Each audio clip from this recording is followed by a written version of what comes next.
What's up, family? As I promised, today is gonna be the tax. Hey guys, watch out the cars, huh? What's up, family? Today is a great day because we're gonna talk about taxes. I applied for taxes. You guys have seen the video before. Yeah, get up. You've seen the video before where I said I got $8,789 in return. But how did I do it? What are the forms I submitted? How did I itemize?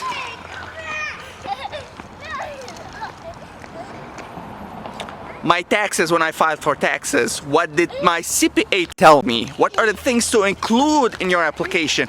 All that is coming in a bit. Stop. Here. Okay. Not now. 1, 2, no. So I'm gonna tell you stuff you will thank me for it later. A lot of stuff that a lot of people didn't know. Hey, are the kids fine? Oh my God. So a lot of people didn't know these before. Oh my God, I had to learn the hard way, but listen, I did a lot of research and I believe I did very good job on filing my taxes on the first time. I only missed one thing and I'm gonna tell you about it. It's not much, but hey, you will not miss it next time. You know why? Because Alpha Slice told you about it. You can't say I didn't know, because I said I didn't know, but you know about it, and next time you will include it in filing your taxes. Hey guys, welcome back to the office. We're gonna keep it down a little bit. I put on the mic because Angelina's sleeping over there. The kids are over there and Manny's over there, and she told me to keep my voice down. But you know, we have fun outside. Actually, let's jump into a little B-roll. Let's go. Hey, no.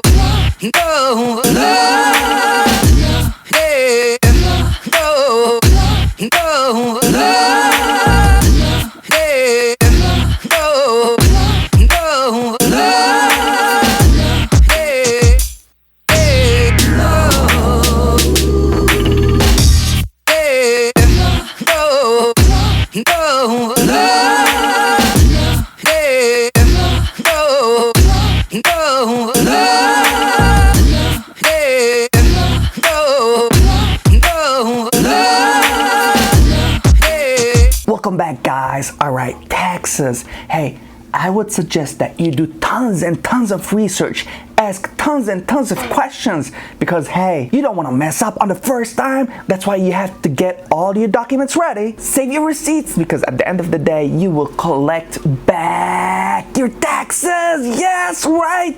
You'll collect back 100% of what you paid on your first year. I kid you not, just because you're new in the United States, and on your first year, you will spend way more than you earn, then you'll get everything back, and I didn't know that. Oh my God!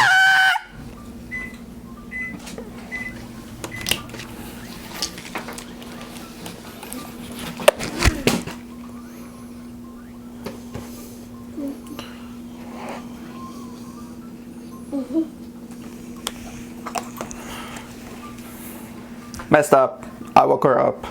Yeah. Let's go back to the video. All right, guys, let's jump straight into it. I know I've said it multiple times on this video, but let's go ahead. Boom. Yes. You know what that is. I keep all my receipts in this bad boy right here. I would suggest you get a file. I get a bag. This is the file for taxes. I keep everything here. Let's see. Oh my God, all these receipts, guys. I'm gonna go through them very quickly and tell you, gonna keep it quiet, tell you what I included in my tax returns. You guys will have an idea what receipts you need to save. And I'm gonna give you examples about everything, literally everything. Hey, you know what we do out here? We keep it transparent. All right, so there's a form called W-2. What is a W-2? Okay, let's start with W-4. You're right, why am I jumping to W-2 when you don't know what W-4 is, right? W-4, as soon as you get employment. I wish I had a copy of the W-4. All right, just give me a sec, guys. My water is boiling. I need some coffee. I need some caffeine in this.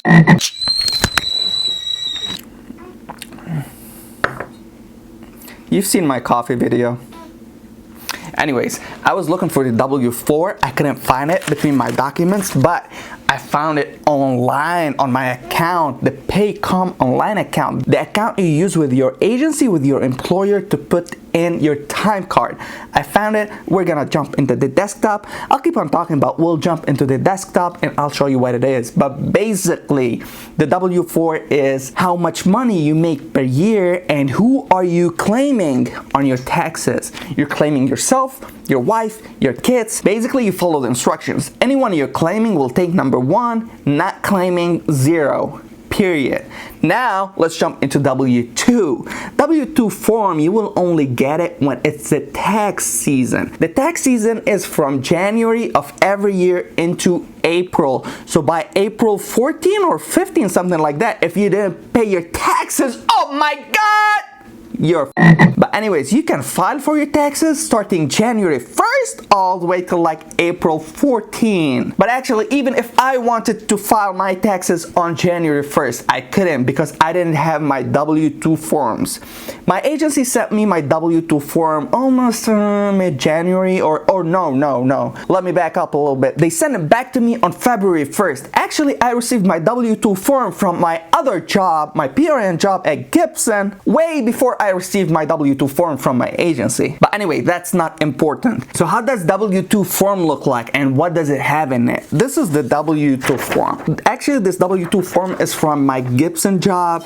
And they tell you, oh no, this is from my agency, and they tell you exactly how much you made before taxes and how much you paid in federal income tax and social security tax and Medicare tax and every tax you can freaking think of. But anyways, so bear in mind, I came to the United States on April 2017, so I didn't work a full year, but I made $31,376. I paid in federal income tax $3,953. I paid in social security tax $1,945. I paid in Medicare tax $454. Alright, so this is my W-2 form from my agency and my W-2 form from my other job at Guzman. Actually, I earned $6,551 for that period, and I only started in July or August of the year of 2017. I paid $772 in federal income. I paid Social Security $406, and I paid Medicare taxes $95. So who did I claim on my W-4? Actually, with my full-time job, I claimed myself, my wife because she doesn't work, and my 2 kids. On my other PRN job, actually, I didn't claim anyone, so I paid extra in taxes, but by the end of the year, I knew that I'm gonna collect something back. Alright, aside from the W-2 form and W-4 form, there is a form called 1095C.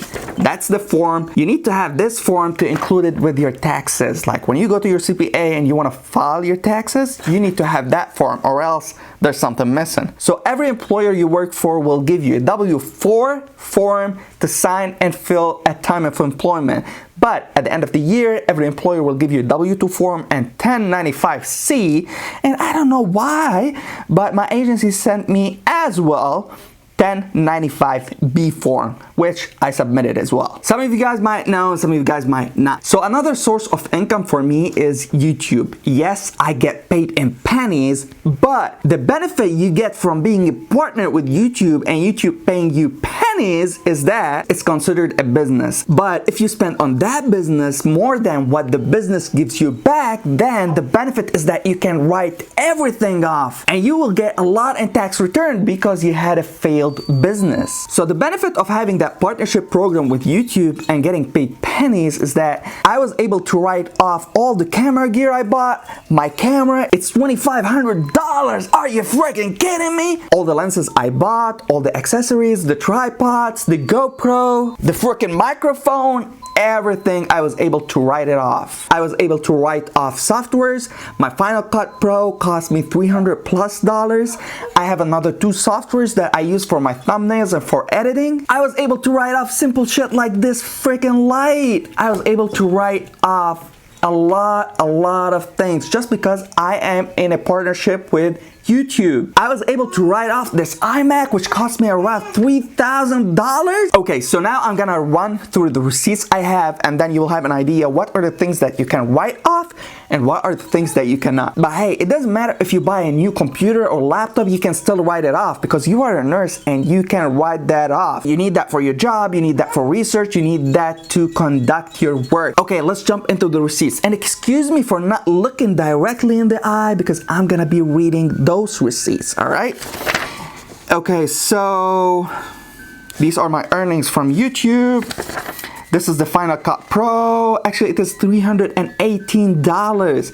I was able to write that for taxes. There was another software. It only cost me $47 per year, but still I could write that off. That's my website. By the way, if you haven't checked my blog yet, big mistake. Big freaking mistake. You need to go right now. Go check my website, check my blog, support your boy, sign up for the newsletter. Hey, www.alphaslice.org. Is that hard to remember? No, you're gonna see it somewhere on the screen, all right? Go check me out. This is the third software that I use. Actually, these are monthly payment. It's like $9 per month, but still, hey, I didn't leave anything behind. I included everything. And this is a receipt for my logo. Actually, if you don't know my logo yet, oh my God, I'm gonna put it on the screen. I'm gonna black this out and put it on the screen. Hey, yeah, you've seen it. That's my logo. That's the Alpha Slice brand. You need to support it. This is my iMac. This is the receipt actually, and this is the email that they send me. Always ask for email receipts. It's very easy to lose paper receipts. But yes, email receipts are a savior. All right, so this is the laptop I bought from Best Buy. This is some camera gear like I've got the light, I've got the cables for my Facebook live stream. Hey guys, and I'm sorry I'm plugging all that in, but if you are not on my Facebook group, you should go and join right now. On the Facebook group, we do live interviews from nurses all over the world, and we discuss their experiences. They are very helpful because you will know that you are not alone. There's a lot of nurses out there that are experiencing the same shit. You're not alone. These interviews are very motivational. I do post some of them on YouTube, but you need to go and check me out on Facebook. Join today. Links are down in the description box actually. Everything I discussed, links are down in the description box. Charges for the light, equipment for the Facebook Live, even this power bank, I was able to write it off. I'm telling you everything. iPhone chargers, more cables, microphone, iPhone lens. By the way, I bought like a big lens for my iPhone. It was a waste of money. Actually, it's just like $25. I was able to write that off. Some of you guys might not know, but when I started my YouTube channel, I was filming from my iPhone. So I bought a lens for a wide angle. I bought a microphone, and the first 80 to 90 videos on this channel were shot on my iPhone 6 Plus. Can you freaking believe it? You don't need fancy equipment to start a YouTube channel. I do encourage everyone to document his story. I also do encourage people to create YouTube channels to just help and motivate others. Tripod. This is actually my hard disk. 5 Tesla. Can you believe it? 5 Tesla from Seagate. If you haven't watched this video, I'm gonna link it up. Actually, it's the most watched video on this YouTube channel. Can you believe it? This is the GoPro and a gimbal. Actually, you believe? So this thing right here, I was able to write that off. Yeah. So now, other things I was able to write off. Anything I used for Amani to study for her NCLEX or apply for her license, I was able to write it off. Starting from the Kaplan Q-Bank, the CAT tests, the fingerprinting for her NCLEX, the NCLEX test fee, and even the fee she paid for the Illinois State professional licensure or whatever, she was able to write that off, or I was able to write that off. These are my scrubs. Anything you buy for your work, scrubs, stethoscopes, sneakers, anything you use for work, you can write it off. Real estate. Some of you guys who are from my first 100 subscribers, and by the way, today I hit 1K. Thank you everyone. Hey, wait a second. Oh, let me reach out.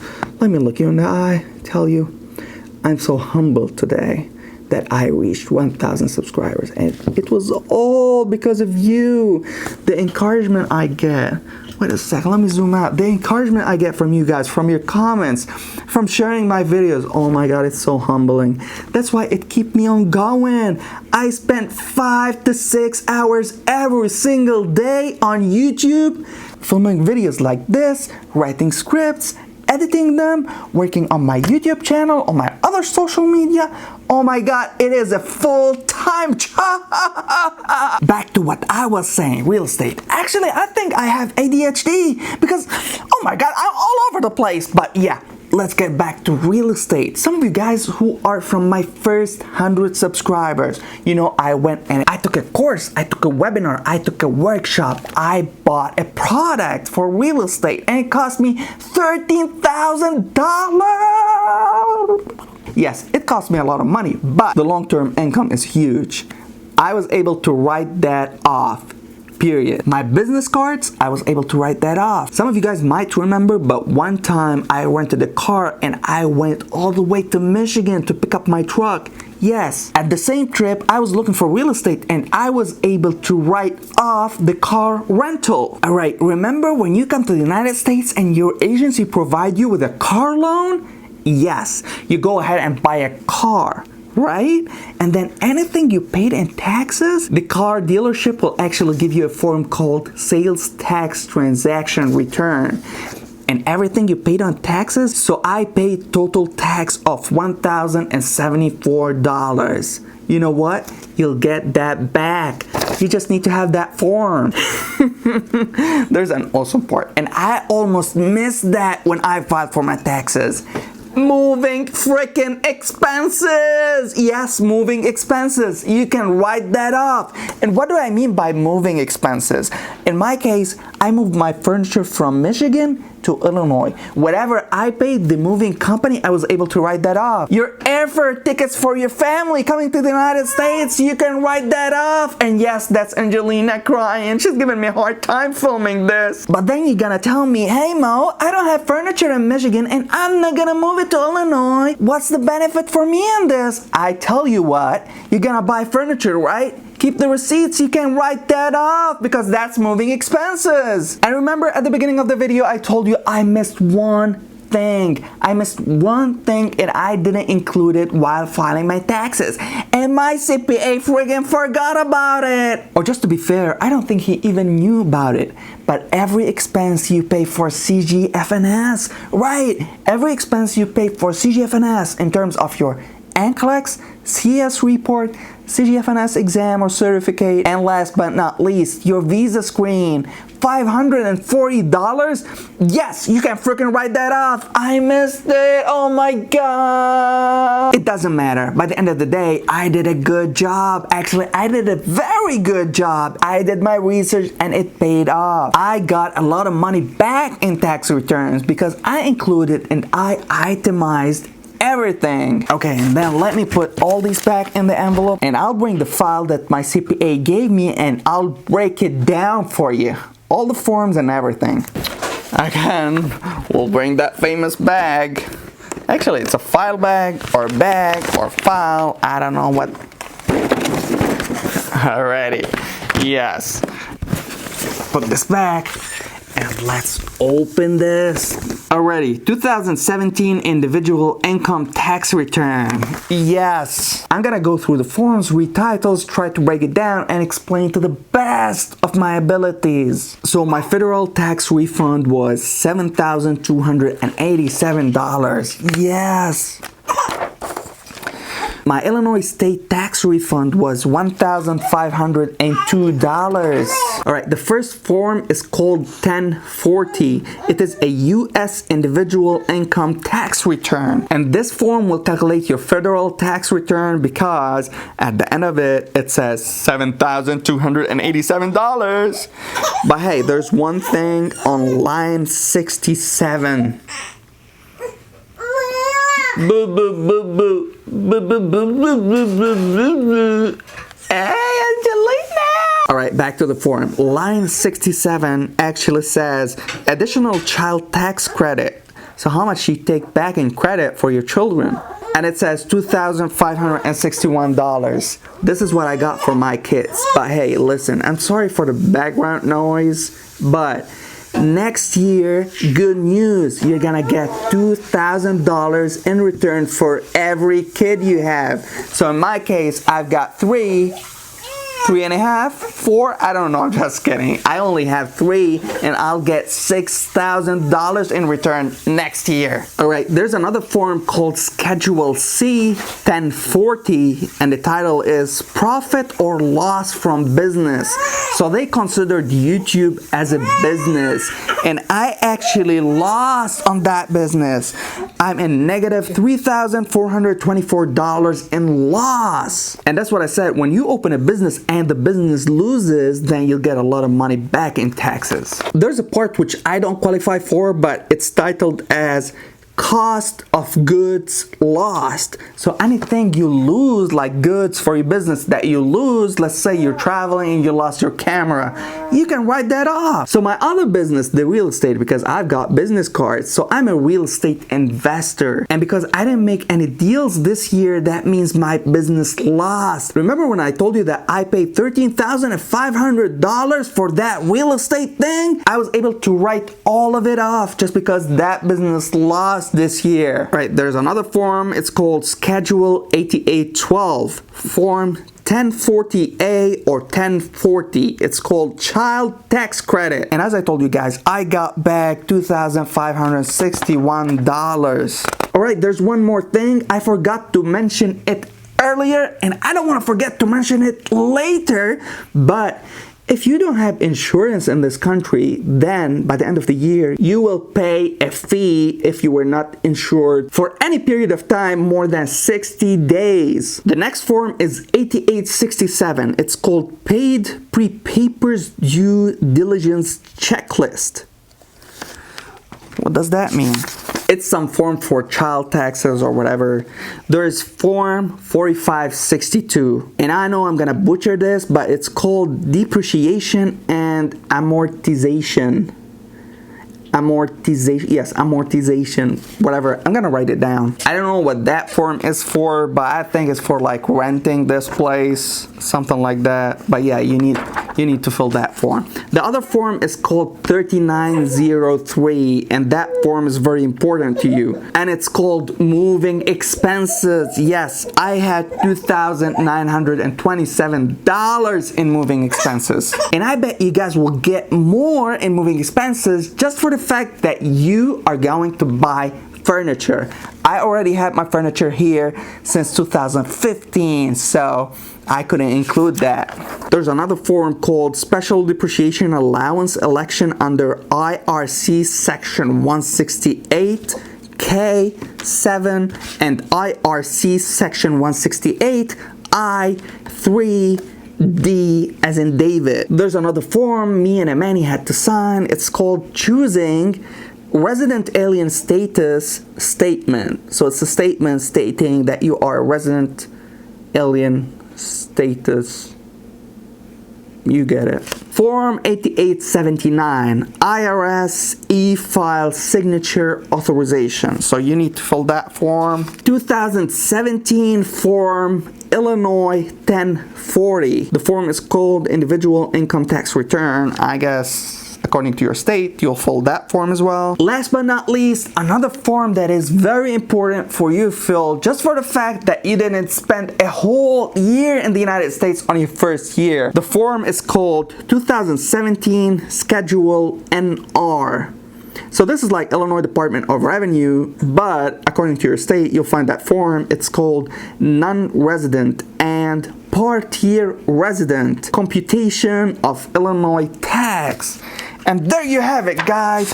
That's all I have for you in this video. I hope all of you guys got a lot of benefits from this video. And hey, listen, don't go yet. Come on, don't click on the next video. Just give me a second to end this.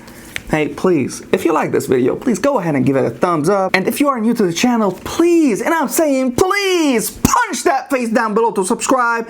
And if you haven't watched the last vlog, click over there to watch it. Until next time, be an Alpha Slice.